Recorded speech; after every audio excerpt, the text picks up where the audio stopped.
Behind what you call the virtue of perfectionism, there lies a river frozen in place. And within that ice is a power you fear to unleash. Many are taught to see this striving for flawlessness as a noble path, a sign of strength, of unwavering commitment. The world often praises those who polish their life's work until it gleams. But I invite you to ask, what if this shine is a mirage? What if this relentless pursuit is not a journey toward the light, but an elaborate sanctuary built to avoid the brilliant and terrifying truth of the potential that flows within you? An ancient wisdom teaches us that the mind, in its desire for safety, crafts masks. And this mask of perfection is perhaps its most beautiful and most convincing creation. It is an impeccable shield, one that protects you not only from the judgment of others, but from the immense responsibility that comes with your own inner vastness. Imagine a person who carries the seed of a great work within them, a book to be written, an enterprise to be born, a truth to be spoken before others. They spend seasons, even lifetimes, tilling the soil, studying the moons, measuring the wind. Yet the seed is never planted. For them, the soil is never rich enough. The moment is never quite right. The idea is still a fragile sprout. And so, the rains come and go, and the fields of their life remain fallow. Here, this drive for perfection is not a devotion to quality. It is a prayer to fear. A fear of failure, yes, but beneath it, a far more profound terror, the fear of success. For success awakens you to the truth of all the seasons you have already lost, and all the harvests you might have had.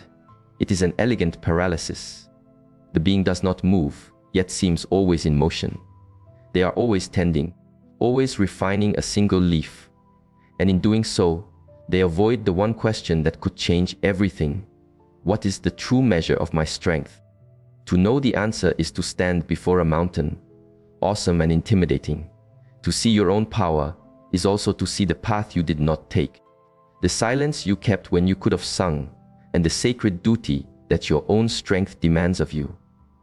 The forgotten parts of ourselves, the whispers of the soul we have pushed into the shadows, often hold this unrecognized greatness. And when you keep it hidden there, you create admirable reasons for not stepping into the light of your own life. To say, I have not begun because I seek flawlessness, is heard by the world as wisdom. It feels far safer than admitting, I have not begun because I am afraid of what I might become. This perfectionism, when seen not with a clinical eye, but with the eye of the heart, is not a simple habit. It is a deeply woven spiritual mechanism serving one purpose: to protect the small self from the infinite self it is not yet ready to embrace. And that infinite self, so often, is your own power. We all live in the sacred space between the riverbank of the known and the vast ocean of the unknown, the unconscious. Perfectionism is born on that shore. The obsession with getting every detail right becomes a sacred ritual to avoid the journey itself. Because as long as you are polishing the boat, you do not have to risk the waves. Yet there is something deeper stirring. Perfectionism feeds the social self, the face we present to the world. It needs approval. It needs to be seen as meticulous, dedicated, and strong. For the one who walks this path, this public face becomes a temple, a sacred ground where no flaw is permitted. This gleaming shield protects you from what the wise ones call the shadow. But the shadow is not a pit of shame and darkness. My tradition teaches that it is also where we have exiled our most brilliant talents, our wildest creativity, our truest heart's desires, all that we have suppressed not because it was bad, but because it felt too vast for the life we were living. This is why many who are trapped by perfection are not truly fleeing their mistakes. They are fleeing a success so profound it would require their entire world to be reborn. Consider the soul who dreams of building a community. To the world, they speak of needing more training, more resources, more time. Their words are sound, and the world nods in agreement. But beneath the surface, a primal fear may be stirring, a fear of that success, a fear of holding the weight of others' hopes, of being seen in a new light. Perfectionism is the perfect alighting place between worlds. It keeps you from falling, but it also keeps you from flying. The human spirit, as our ancestors knew, cannot endure a vacuum. When your life force is not directed outward, to create, to build, to love, it turns inward upon itself. There, it becomes the churning waters of anxiety, the harsh wind of self-criticism, the dry land of despair. This is why the more perfect you try to become, the more restless, hollow, and lost you may feel. Your spirit cries out for expression, and perfectionism is a gilded cage that stifles its song. So the pursuit of perfection is rarely about doing things well. It is a masterful, unconscious dance to avoid the holy discomfort of meeting your own potential. For once you see the sun that dwells within you, you can no longer pretend it is night. You must let it shine. And that means standing in the light, taking risks, and bearing not only your failures, but also your triumphs, which for many is the greater terror. To speak of a fear of one's own power can sound like a riddle. After all, who would not wish to be powerful? Is it not what all hearts desire? To be strong, to be luminous, to shape one's life and the world. But the ancient paths ask us to look deeper than the surface of our desires. For them, this fear is not only real, it is one of the deepest currents that can hold a soul in place. This fear arises because true inner power is not merely a fountain of bliss. It carries with it an immense weight of sacred responsibility. To finally see who you truly are is to accept that you could have offered more, ventured further, created wonders. For many, this awakening is shattering. In meeting your own strength, you must also meet the specter of wasted time, of lost moments, of dreams left to fade under the noble excuse of not being ready. There is a great chasm between what the small self, the ego, wants and what the great self, the soul, calls us to become. The soul calls you toward your unique path, to unfold into the fullness of your being, but this call is rarely comfortable. It is a tremor that asks you to leave the familiar shores, to release identities that have grown too small, and to face the boundless unknown, both within and without. This is why for so many, it is safer to remain small. To live beneath one's potential offers a quiet comfort, a kind of shelter from the winds of life. To be excellent requires courage, not only to face the world, but to meet the gaze of others and the quiet judgment that often falls upon those who dare to be radiant. For the world, though it says it values greatness, is often disquieted by a light that is too bright. One who shines becomes a mirror, and many are not ready to see their own reflection. Then there is the weight of one's own shadow. My tradition teaches that all that we do not embrace in ourselves, including our greatness, flows into the shadow lands of our being. And from there, it governs us in unseen ways. You might, without knowing, craft situations that dissolve your best work, or step away just as the door opens, all to avoid the weight of becoming who you were born to be. For to realize your power means you must live it, and that is a lifelong pilgrimage. This fear is also woven from a beautiful paradox of the human heart.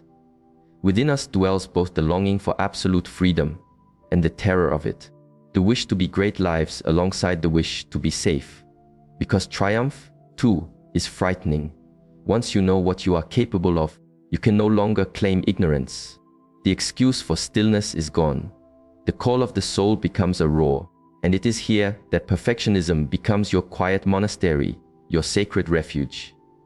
As long as you are busy seeking the perfect mantra, the perfect ritual, the perfect path, you can avoid the sacred duty of answering your own inner call. Perfection, then, becomes the most beautiful excuse for remaining small. To understand why this cycle holds you captive, we must walk into the shadow lands of the heart, and the shadow of the one who seeks perfection is not filled merely with flaws and fears. It is filled, most of all, with buried light, with dormant potential and desires so vast they have been cast into the quiet depths of your being. Our ancestors saw the shadow as all that you have decided you are not, but which in truth you are. It is the repository of impulses, gifts, and energies that did not fit the mask of acceptability you have crafted for the world. For the seeker of perfection, that mask is flawless, disciplined, devoted, ever striving. But behind this gleaming facade, The shadow may hold what it most fears: chaos, vulnerability, anger, and also, paradoxically, the very brilliance it claims to seek. In my lineage, we know that to deny a part of yourself is not to destroy it. It is to give it a hidden power. Everything banished to the unconscious realms grows stronger in the dark, weaving its influence through your days and nights. This is why perfectionism is such a powerful fortress. By keeping your gaze fixed on the smallest details, you keep the great gates to your own inner world sealed, preventing its true energies from rising and calling you to a deeper truth about yourself. And here is the paradox. You believe you are in control, meticulously crafting the perfect outcome. But in truth, you are being controlled by the fears that sleep in your shadow, by the terror of being truly seen, of shining too brightly, or of failing so completely that your mask shatters. It is as if you have built a wall to protect a sacred garden. But a wall that keeps invaders out can also become a prison that allows nothing to grow. Within this shadow garden are not only the weeds you fear to show the world, but also the most magnificent, ancient trees of your greatness. The deepest fear is not of getting it wrong, but of getting it profoundly right.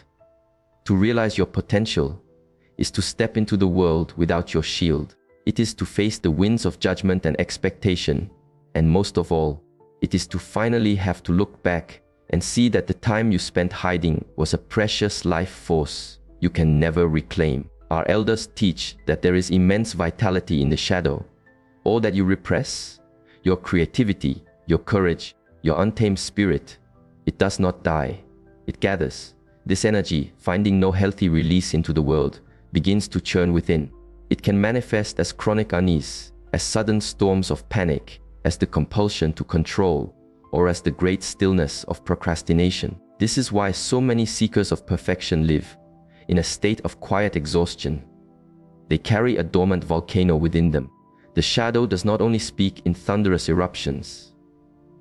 It whispers in the small choices of your day, in the message that takes hours to craft, in the life project that is never born, in the connection that is severed for fear of not being a perfect partner.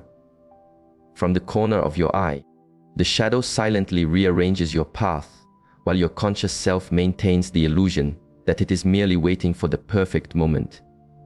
Deep down, perfectionism is an unconscious strategy to avoid communion with this shadow. For to face it is to face humbling truths, that you are hiding from your own light, that fear holds you more tightly than any flaw, and that as long as your striving for perfection looks like a virtue, no one will ever call you to account for the life you are not living. From the outside, this path of perfection can look like a sacred calling.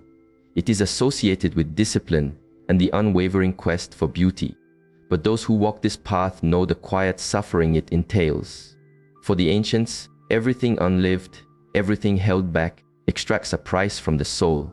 For the seeker of perfection, this price is often paid in the currency of anxiety, guilt, paralysis, and a life that feels strangely hollow, even when it appears full to the world. One of the great illusions of this path is the feeling of being almost there. You stand forever on the threshold of starting, of launching, of stepping into the light, but the final step is never taken.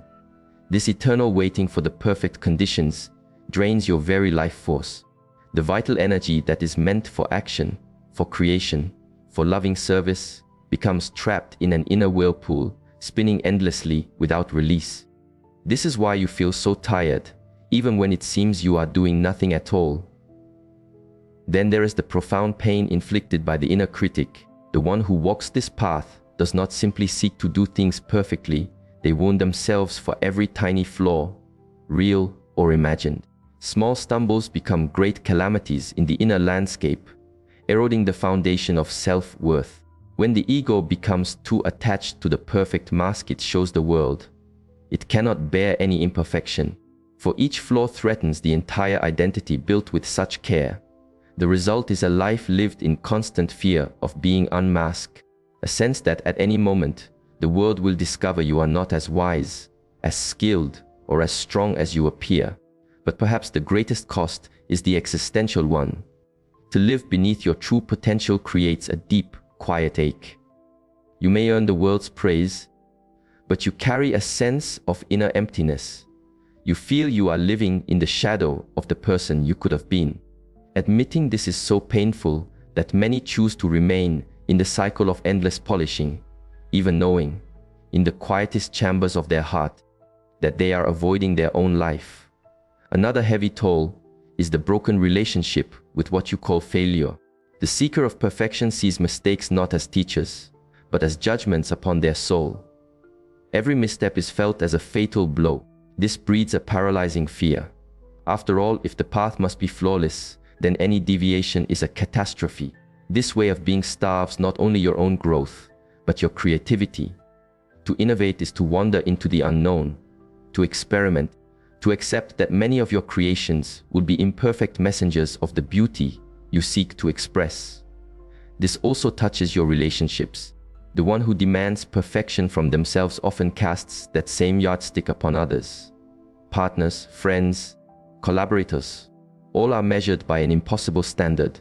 This creates distance, resentment, and a deep loneliness, because in the end, no one can meet this demand for flawlessness, not even the one who makes it. An old teaching says that when we lose contact with our true, authentic self, we become adrift, living according to the tides of external approval. The seeker of perfection is a clear embodiment of this. So busy maintaining the polished mask, you disconnect from the vibrant, imperfect being you truly are.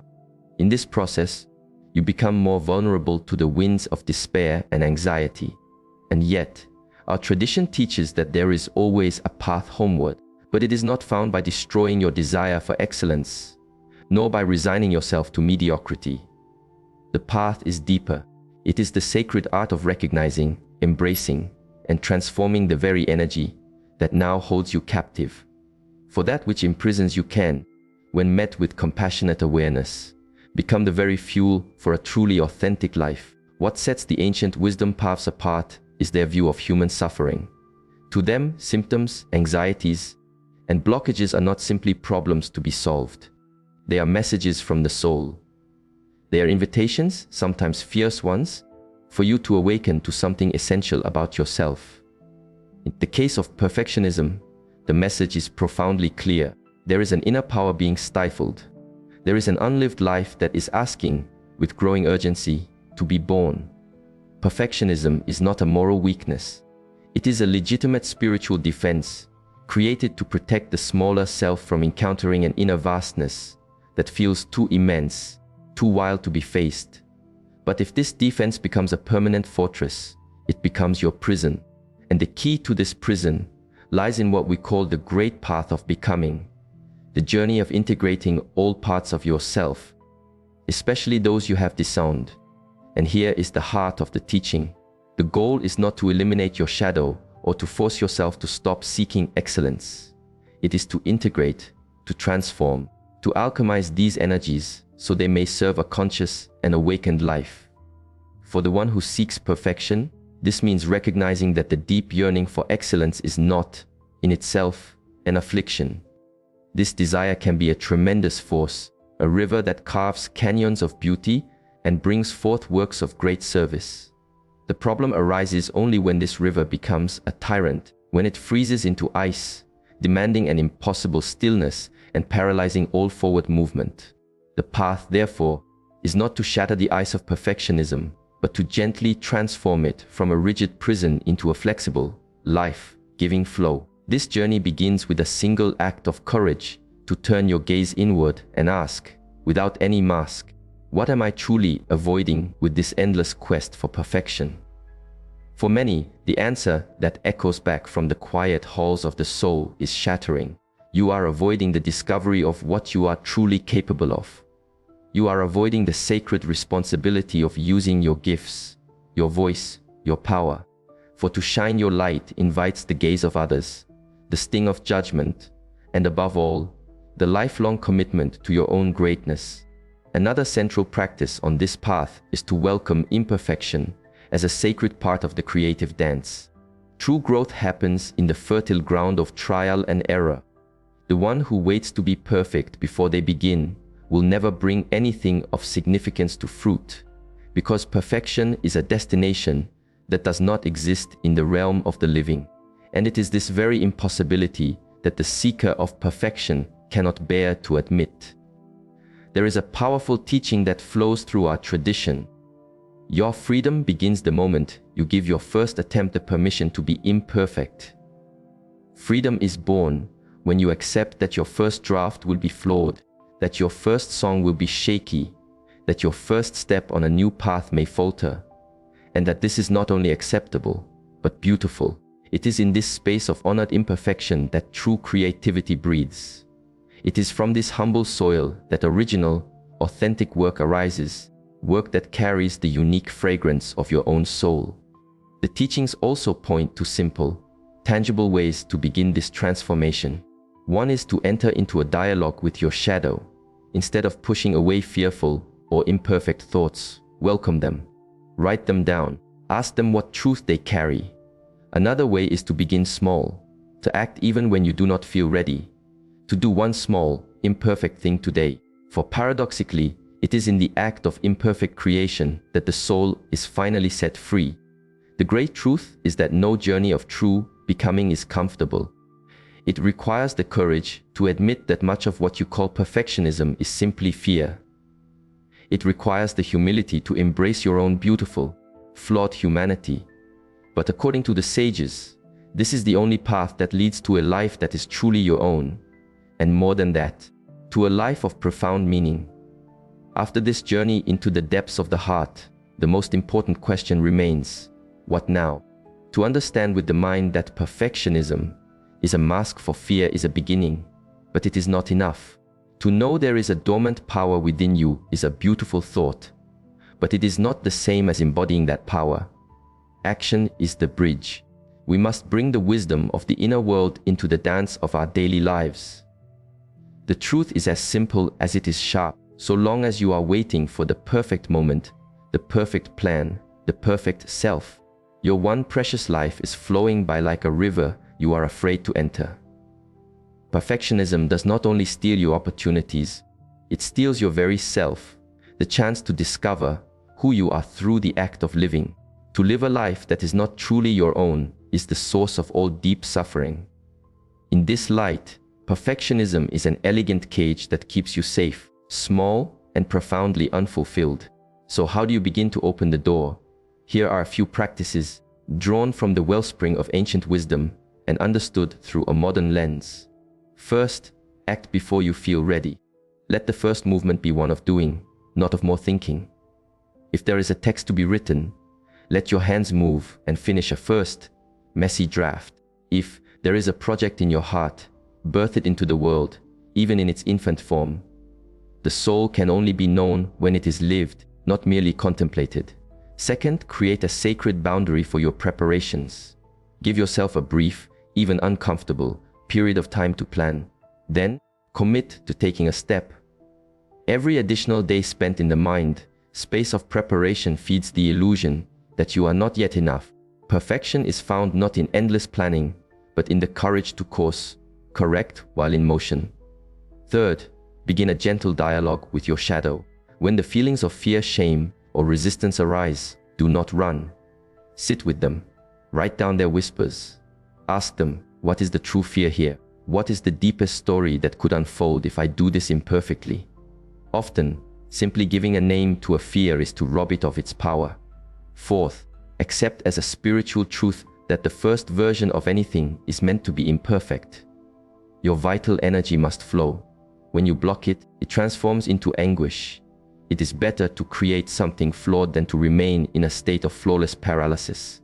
Fifth, gather small, conscious victories against perfectionism.